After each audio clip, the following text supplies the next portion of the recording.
Hey Browns fans, welcome to another edition of Road to the Draft presented by PNG and Meyer. Nathan Zegura alongside Andrew Gribble, and today we are going to look at the edge rusher position.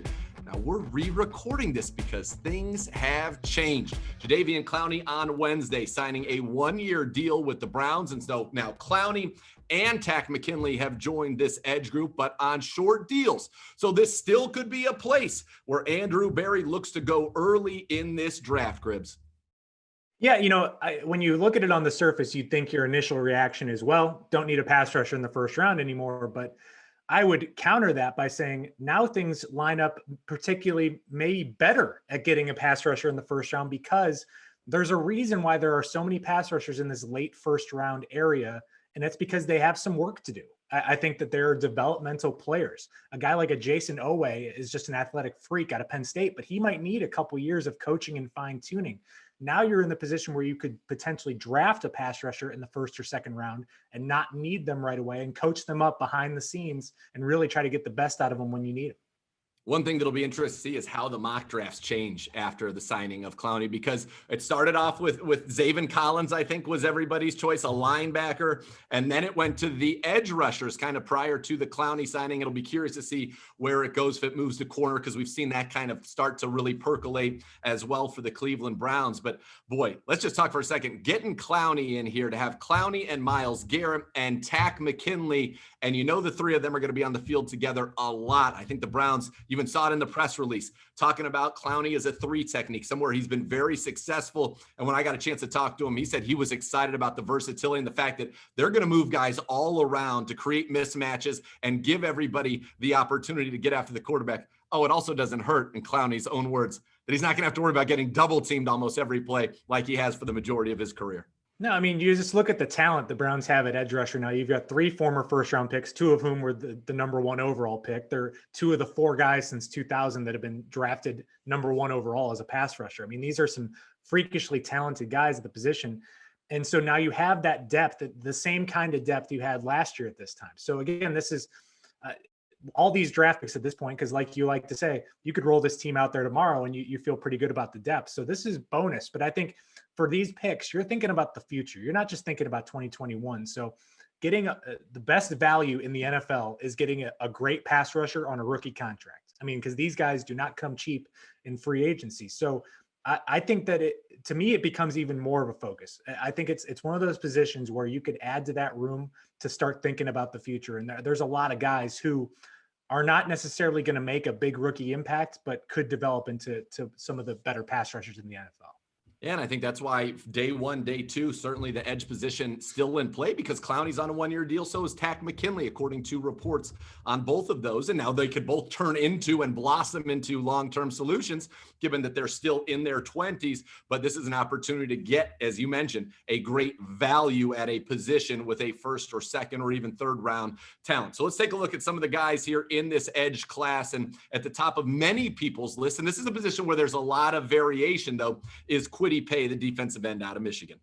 Yeah, super talented guy that has the right mix of production and raw talent, athleticism, upside, everything you want out of the position. I just don't think he didn't perform at maybe quite the elite level, and why you're not seeing him mocked much in the first half of the first round. But he's a bigger guy, uses the power, speed. He's got the good mix of it all. And I think that's why, as things get closer and closer, he's emerging as maybe that top guy at the position. Probably not someone that's going to be around at 26, though some disagree about that. But he I guess, is he maybe the closest thing to a sure thing in this draft? I don't know, because pass rushers are tough to peg. But he's someone that, especially in that 4-3 that the Browns run, he looks like a fit because of that size that he brings to the table.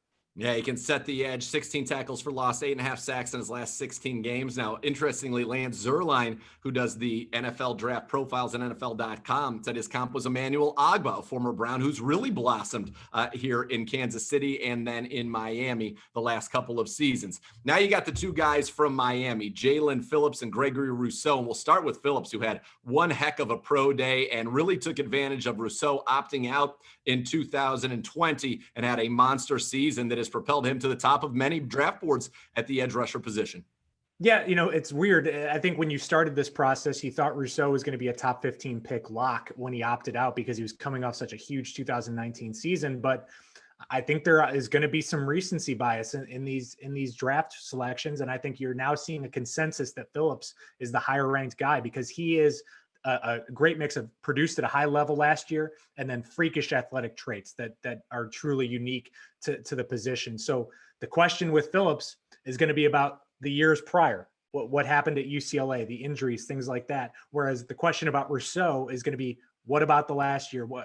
How sure are we that you can replicate that 2019 success? So two guys that are super talented, produced at a high level in one season, and teams are going to have to decide which one is more likely to translate it to the NFL.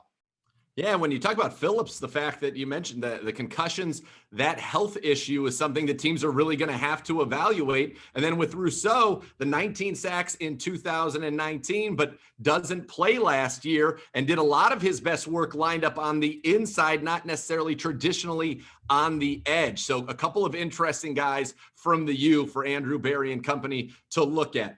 Azeez Ojulari. Now, this is another one. Again, we've talked about how many different combinations of edge rushers on the top. He led the SEC in sacks, in tackles for loss, in forced fumbles.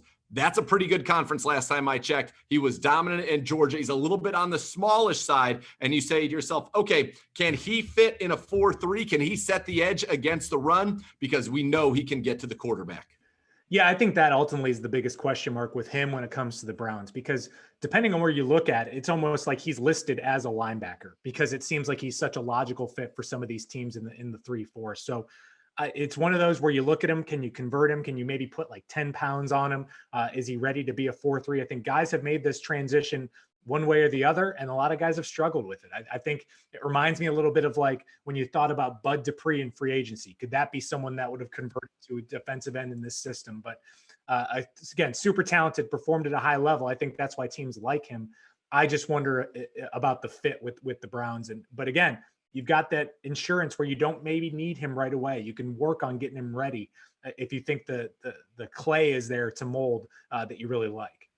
And then there's kind of a group after that quartet, I would say, a group of guys that could go in the first round, could go in the second round, maybe even in the third, who knows, but where the evaluations seem to be a little bit all over the place. You mentioned JAYSON OWEH at the top out of Penn State, who had a ridiculous combine, a completely freakish athlete, as you mentioned, but the production hasn't necessarily been there on the field for him. Did not have a sack, but as a guy who has been very, very explosive. Some people say he's the top. Lance Zierlein says he's the best defensive end. Others say he's the fifth, he's the sixth. He's top 10 borderline. So a group of guys, Joe Tryon, Ronnie Perkins, Joseph Osai out of Texas, a lot of guys kind of in that group who could maybe be in play at 26, could be in play in the second round as well. Yeah, you know, when you hear about OWEH, it honestly reminds me of the way people talk about Clowney in the NFL, because Jadeveon Clowney has been a dominant player at stretches, made the Pro Bowl 3 times, but his sack numbers don't necessarily reflect that as a pass rusher because he's wrecking the game in other kinds of ways. It looks like OWEH did the same at Penn State because even though he didn't have a single sack, and I don't think Penn State was very good last year, he still got Big Ten recognition as being a player. And it was from the coaches who maybe are seeing those things that maybe people just watching the game just aren't seeing. And then you throw in the fact that he's putting up these numbers that just don't even compute with defensive ends. I think that's something that's going to make him, I would think, a first round kind of guy, and someone where I think for him, it's going to come down to meetings, interviews. Can we really get the most out of this guy and get him to produce at that kind of level? I think that to me is what makes him so intriguing. And honestly, it's like one of those guys that could have a real big range on where they go in the first round or second round, because he could be someone that goes super high for the athletic reasons, like remember with John Ross coming out of nowhere with the Bengals at wide receiver, or think of DK Metcalf with the Seahawks. Ridiculous numbers at the combine in certain areas, fell all the way to the second round, late in the second round. So he's someone where the range is really huge. And I think the Browns have a luxury, though, with Clowney now, McKinley here, as well as Myles Garrett, that they can take a guy that's got great clay. And Lance Zierlein would say of OWEH, you know, he's got Jason Pierre-Paul traits, and they don't necessarily need him to play day one. In fact, they don't really need him to play this season, probably barring an injury. So you have the luxury of saying, look, we believe in our defensive staff. And I can tell you, Clowney was very impressed with Chris Kiffin. I've heard nothing but great things from everybody who's come in and talked with him, or the players who have played with him, in terms of his ability to help them develop. So you've got a great staff in place. You've got an opportunity to take a great ball of clay and try to mold that into something special. Yeah, and I think when you think about it as a big picture question, I put pass rusher in almost a similar category as a quarterback when it comes to drafting in the first round, in that if you're drafting a quarterback at the end of the first round, odds are you're not plugging them in right away to be a starter on your team. There's a reason that they fall to that end of that first round, because there's still work to be done. So an elite pass rusher, just like an elite quarterback, is going to go in the top 5, top 10 guys that are truly plug and play. These guys at the bottom of the first round have the talent, have the upside. There's been plenty of examples of guys in the late first round that have gone on to be dominant pass rushers in the NFL. There's just not the sure thing there. And that's the risk you take with addressing this position late in the first round, because the great ones, they go before number 26. Well, we know the Browns were interested in Yannick Ngakoue Ojulari, getting a Yannick Ngakoue comp from Dane Brugler. That's something that's interesting.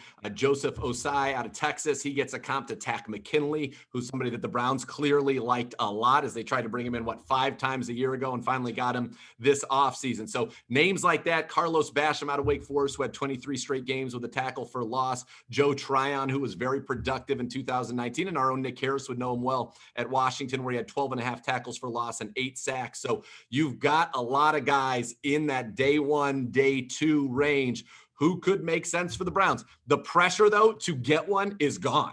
There is no pressure to get one. A lot of people still talk about Curtis Weaver, a 5th-round pick last year, as being maybe the rookie in this one, since he was injured for his entire rookie season. And you've got Garrett and Clowney, and you've got McKinley and Porter Gustin and Weaver. So nothing is needed per se, which is, again, we'll talk, it's a theme. Great job setting this team up prior to the draft. But here are, though we gave you some edge names that certainly could be in play for the Cleveland Browns. For Andrew Gribble, I'm Nathan Zegura, saying thanks for joining us on the defensive end/edge preview here on the Road to the Draft, presented by P&G and Meyer.